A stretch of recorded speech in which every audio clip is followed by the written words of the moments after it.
Mon sujet de thèse porte sur l'œuvre littéraire et artistique de Henri Giraud. Aujourd'hui, ma présentation en lien avec le poster consistera à vous faire part de l'avancée de mes recherches autour de Henri Giraud, militant, poète, artiste et écrivain tahitien de la fin du XXe siècle. Donc, en partant du postulat qu'un peuple se caractérisait à la fois par la langue, la culture et la tradition, donc on se plaît alors à affirmer que la pensée collective peut se traduire et s'identifier au travers de diverses productions.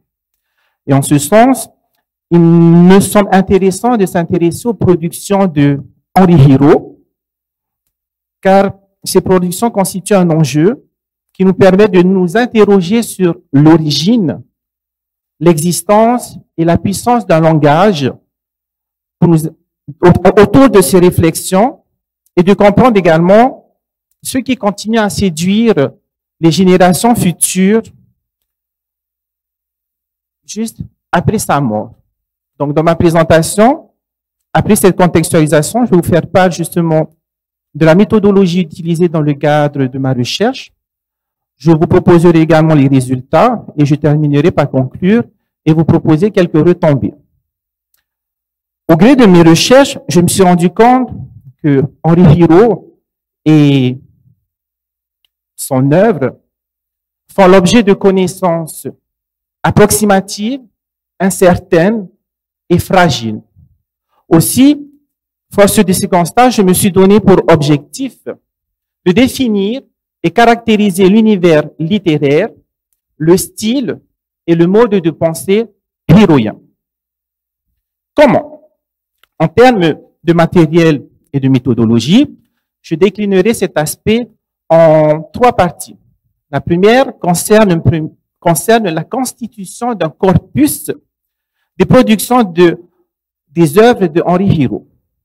Corpus difficile à mettre en place, car aujourd'hui, son recueil de poèmes publié pour la première fois en 1990 et pour la seconde fois en 2004 reste généralement la seule source connue par tous aujourd'hui.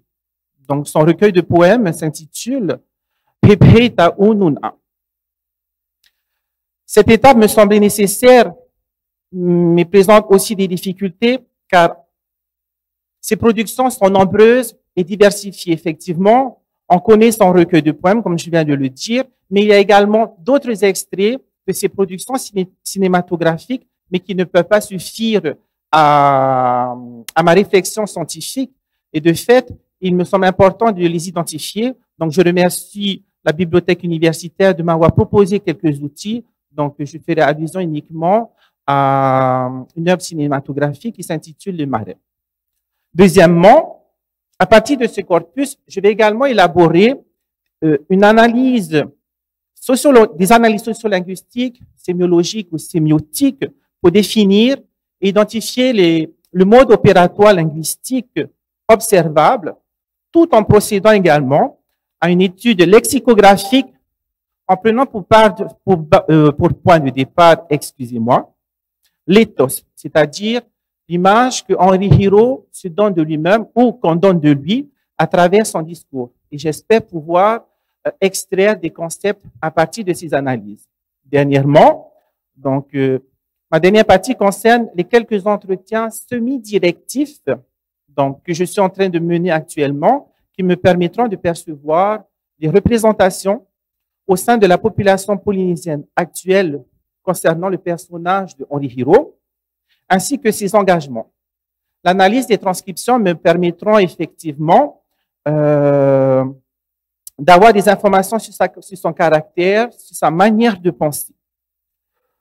Je pense que mes échanges ne se limiteront pas à ses proches, mais j'irai également voir d'autres sphères, que ce soit politiques, religieuses et artistiques, puisque de son vivant, il a énormément contribué et travaillé dans cette partie.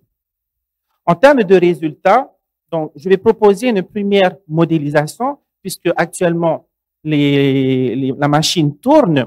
Donc, je ferai un travail en relation avec la méthodologie explicitée.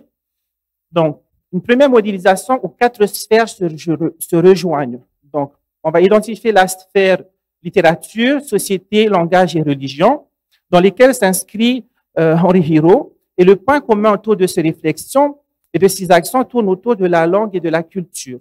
Comme vous pouvez le voir, donc, un triangle placé au milieu pour caractériser en fait son champ et son mode de pensée.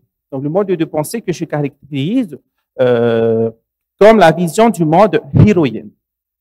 Donc, pour conclure, l'œuvre littéraire et artistique de Henri Hiro démontre une volonté individuelle de lutter pour une reconnaissance patrimoniale et culturelle en insufflant un dynamisme nouveau dans un contexte social, culturel, politique et religieux complexe. Il proposait déjà aux Polynésiens de s'exprimer de différentes manières à travers la langue, la culture, la poésie, l'expression théâtrale et le cinéma. Ma contribution, ma recherche, je pense, servira et consistera à mieux définir, caractériser et catégoriser le langage hiroïen qui reste symbolique et ancré dans la pensée collective. Mes recherches serviront aux générations futures, j'en suis certain, mais également à différents acteurs politiques. Ces réflexions pourraient être un levier de lutte contre le taux de délinquance, mais aussi de construction identitaire et sociale de la jeunesse polynésienne. Pourrait servir également aux acteurs éducatifs, puisque je pense que mes recherches seraient un support pour les systèmes éducatifs dans l'apprentissage des langues et littératures polynésiennes, mais aussi pour une meilleure compréhension du système complexe polynésien et le développement du plurilinguisme. Dernièrement, je pense qu'il sera également un levier pour les acteurs culturels dans la réalisation des diverses productions artistiques, visuelles et cinématographiques. Je vous remercie de votre attention.